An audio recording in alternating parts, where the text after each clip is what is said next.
Okay, I'm going to try to make this video as quick as I can, but it's probably going to be kind of long because it's a little, it's just intensive stuff. I have 3 weeks worth of work that I wanted to talk to all of you about.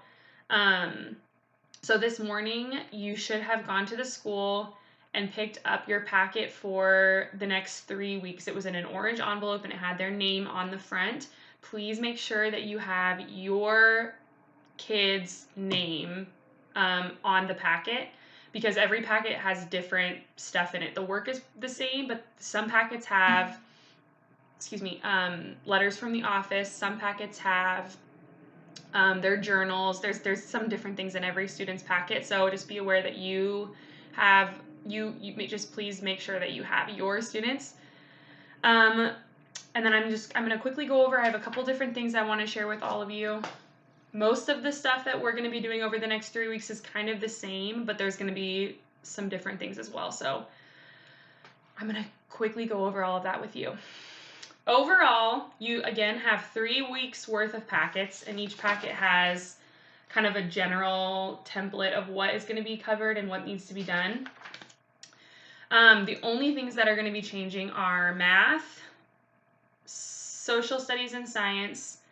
There's going to be a little bit of a change to maybe reading, and then maybe a little bit of a change to phonics, but I will let you know how that's going to go. So for math and for phonics, those two subjects were the only ones that I was really intensively having you take photos of every single day and posting every single day.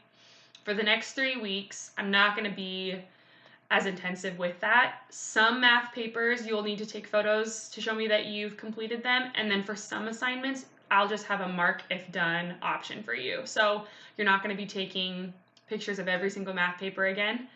And then again, same thing with phonics. Some of them you'll just mark when done, and then some I want you to take pictures of. So it'll be obvious when you get in Google Classroom which is which, but hopefully that'll cut back a little bit on the constantly taking pictures of all of the worksheets for you guys. And then another thing for math, for some of the more difficult lessons, I'll be recording videos of me teaching for the kids, and then you can show it to the kids if you want to. Not every single lesson. For example, the first 3 lessons this week in math are just measuring, and it's not difficult. So I won't be posting a video for those, but when we start to get into telling time a little bit later in chapter 8, I will be recording videos because that's just more difficult for them. So just be on the lookout for that. You can watch it or you don't have to watch it. I mean, I think it might help, but if you feel like teaching your kid time on your own is the best way, then by all means, you just take over. Same thing for phonics. I want to be more available to the kids when they work on their phonics worksheets, but I don't think that recording YouTube videos is the way to go. Those phonics worksheets are just very different. There's a lot of stuff happening. Phonics is just kind of more, it's hard to explain. It's really difficult to do this long distance with them because we just kind of go over everything that's happening in those phonics worksheets throughout the whole day. And I don't know if a YouTube video would be very helpful. So one thing that I'm considering is having a weekly Zoom meeting with certain small groups of kids to kind of go over all of their work with them and make sure that they're doing it okay and checking in with them. I'm thinking maybe a Wednesday morning, having a group of 4 or 5 kids, their reading groups on Zoom, and then I can just kind of chat with them and make sure everything is going okay. So that's kind of a tentative plan for phonics, is to have a live meeting, but I will keep you updated with that.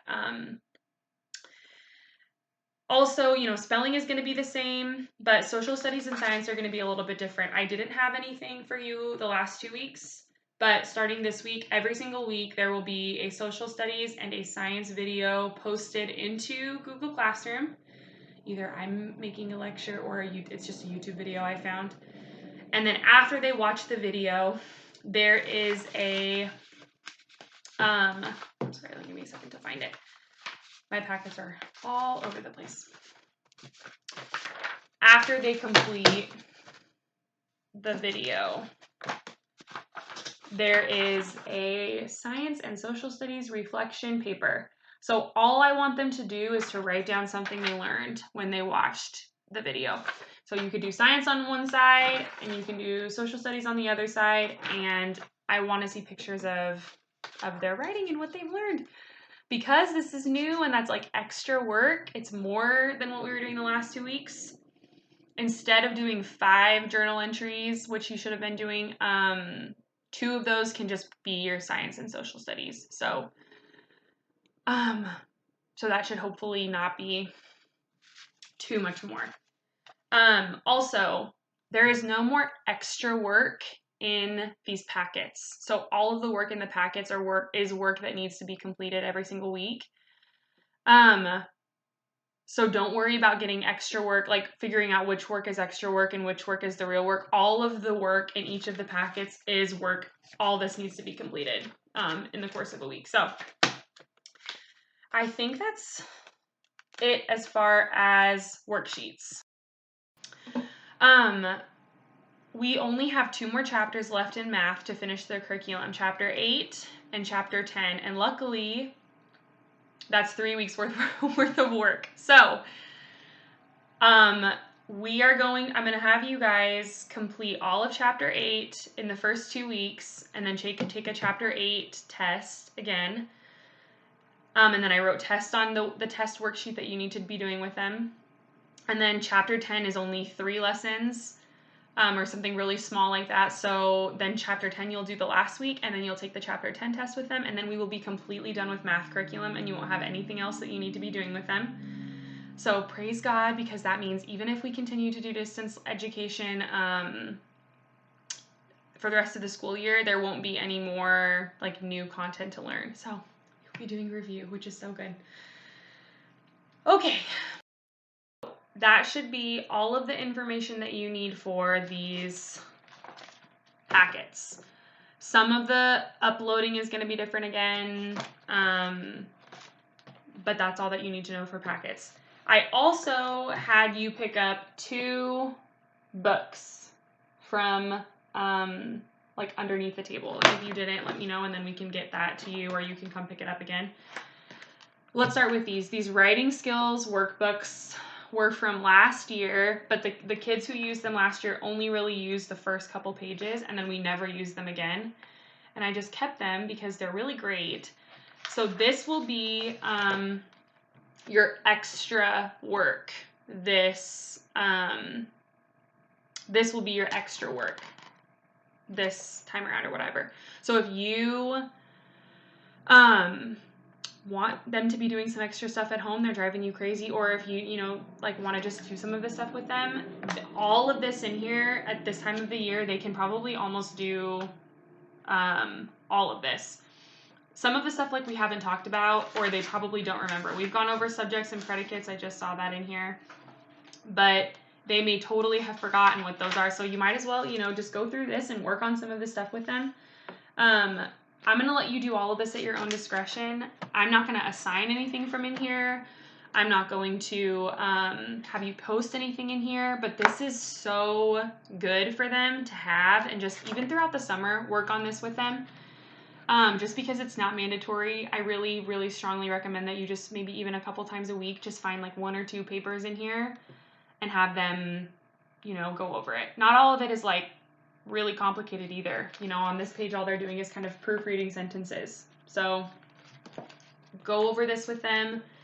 I really strongly recommend that you go over this with them.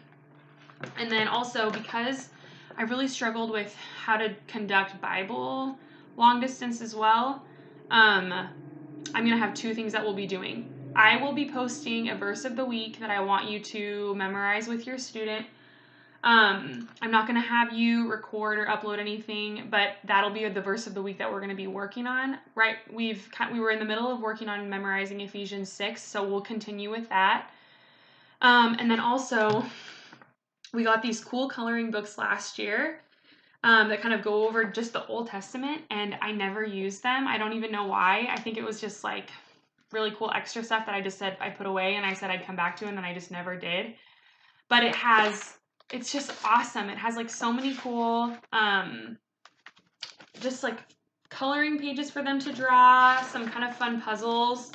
This one is a used copy. I don't think yours should be used. It has stories of each chapter in the Bible. And it's just really cool. So work your way through this with your kids. It's just kind of a fun thing for you to do with them and maybe as a family. I'm sure maybe some of your kids even did it last year, but if they did, I think that's okay. It's always good to redo this stuff. This is cool. I'm so excited for this. So these two, again, strongly recommend that you do this with your kids, but there will be nothing for you to upload on Google Classroom regarding these two. Okay, lastly, as far as checking in with your kids goes, I think what I'm going to do is starting next week on Tuesdays, I will have Zoom meetings with small groups of kids to check in with them and make sure that they're getting everything accomplished and that they're motivated and they understand what they're doing. It'll be really, really short, really brief. We can talk about books that they're reading. If they have questions about stuff, I'll go over things like that with them. And then it's basically just going to be an accountability thing for them to know that I still care about what they're doing and that I'm checking in with them. I'm going to be asking them what books they've been reading to you guys, and I want those to be like available. So hopefully this will kind of be just a really good way for them to realize that it's not just mom and dad kind of coming after them to get their work done, that I still am their teacher and I have expectations for them. So starting next Tuesday, it'll just begin every Tuesday.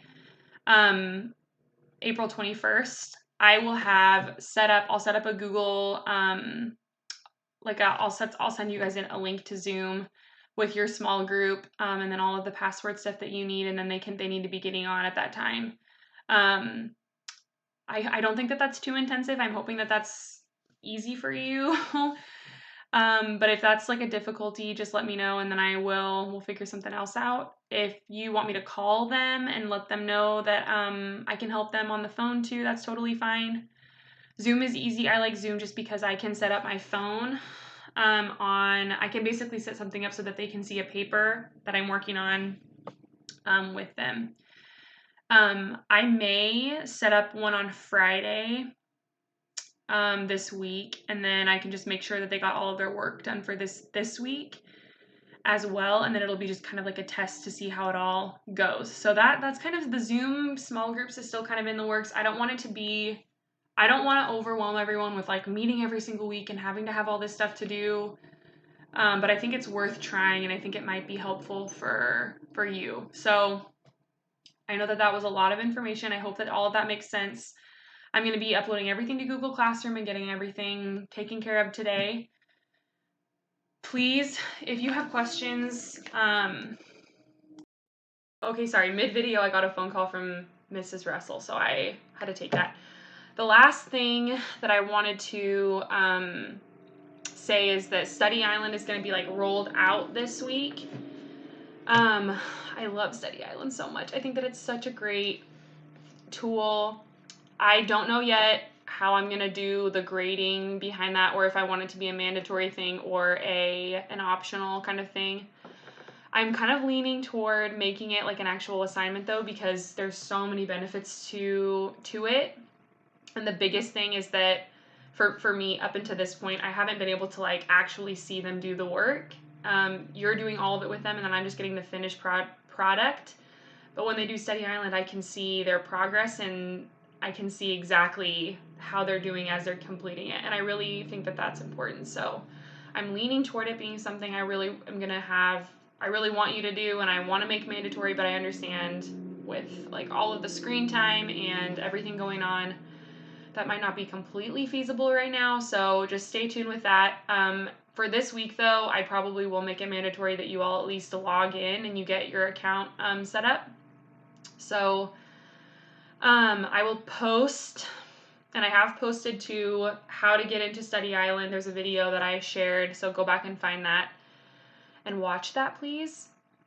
But that's pretty much it. I think that's all the information I needed to get out to you guys today. If none of this made sense or if you have questions, at this point I'm available. Call, text, email, Zoom, Google Hangout, whatever you want to do.